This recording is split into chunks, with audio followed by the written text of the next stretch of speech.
जय सतगुरुदेव, जय माँ आदि शक्ति कामरूप कामाख्या देवी की जय। किसी भी शक्ति से, जिस शक्ति से का आप साधना कर रहे हैं, ब्रह्मांड में तो अनंत शक्तियाँ हैं, अनंत क्रियाएँ हैं, अनंत, उस ध्यान अवस्था में आपको उतरना पड़ेगा जहाँ पे शून्यता है, जहाँ पे गहराई है।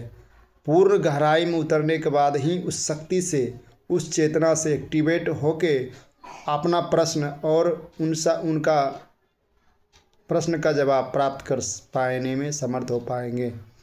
लेकिन ऊपरी भाव से आप साधना करते हैं, तो तपस्या करते हैं, तो उसका फल अलग मिलता है। लेकिन ध्यान की गहराई में जाके आप मंत्र जप करते हैं, आप ध्यान करते हैं, आप स्मरण करते हैं, आप चिंतन करते हैं, तो वो अलग मैटर हो जाता है। उनमें जो आपको फल मिलेगा तत्क्षण आपका मानस शक्ति सिद्ध होना चालू। मानस शक्ति में जो भी आपका इच्छा होगा, मन में मानस शक्ति में जो भी, और मानस शक्ति में कई शक्तियां हैं जो कि आप जैसे जैसे उतरेंगे वैसे वैसे आपका चेतना में विस्तार होने लगेगा। आप आंतरिक चेतना और ब्रह्मांड चेतना से जुड़ाव होने लगेगा। जैसे मान लीजिए आप महाकाली के साधक हैं और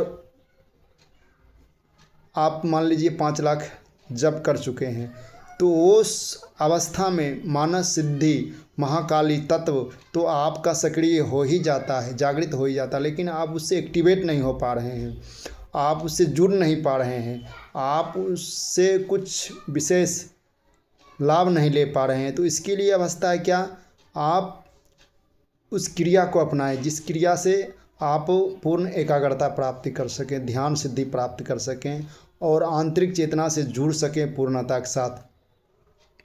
और आपका मूलाधार, स्वादिष्ठान चक्र, मणिपुर, अनाहत चक्र, विशुद्ध चक्र, आज्ञा चक्र, सहस्त्रार दल एक्टिव हो सके, इसके लिए भी ध्यान साधना बहुत ज़रूरी है। कोई भी मंत्र अनुष्ठान करते हैं, क्रिया करते हैं, तो उसमें उससे के बाद, उससे पहले ध्यान करना अनिवार्य है, आवाहन करना अनिवार्य है। वो सब क्रिया सीखने के लिए आपको सिद्ध गुरु का आवश्यकता है। आपको सिद्ध, चेतन, जागृत और प्रत्येक साकार रूप में उपस्थित गुरु का आवश्यकता है। वैसे गुरु का आप चयन करके, जो कि उस अवस्था को प्राप्त कर चुका है, जो कि साक्षात महाविद्या से वार्तालाप करता हो और आपका अवस्था और महाविद्या का अवस्था, दोनों का अवस्था को एक्टिव करने में समर्थ हो। इसके लिए पहला चीज़ तो आपको मैं बताया हूँ, प्राण विखंडन क्रिया ब्रह्म मुहूर्त में आप करते हैं, तो उससे भी बहुत ज़्यादा आपको पॉजिटिविटी मिलता है, सकारात्मक ऊर्जा से आप जुड़ने में समर्थ हो पाएंगे, अपनी चेतना को विस्तार करने में आप समर्थ हो पाएंगे। और दूसरा है त्राटक साधना। बिंदु त्राटक है, शक्ति चक्र त्राटक है, दर्पण त्राटक है, ये सब क्रियाएं हैं, दीपक त्राटक है।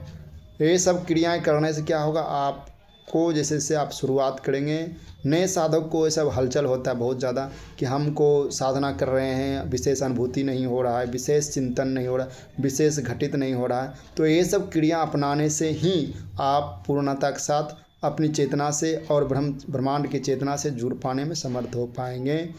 आगे मैं एक एक स्टेप आपको किस प्रकार से पूर्ण ध्यान सिद्धि, पूर्ण एकाग्रता, पूर्ण कायाकल्प, आपका रोम रोम चेतन हो सके, ऐसा स्टेप मैं बताऊंगा। जय सतगुरुदेव, जय माँ आदि शक्ति, जय माँ कामरूप कामाख्या देवी। और चैनल पे जो भी साधक नए आए हैं वो चैनल को सब्सक्राइब कर लें और शेयर करें और लाइक करें, और कमेंट में जो भी इच्छा है आप लिख सकते हैं। जय सतगुरुदेव, जय माँ आदि शक्ति।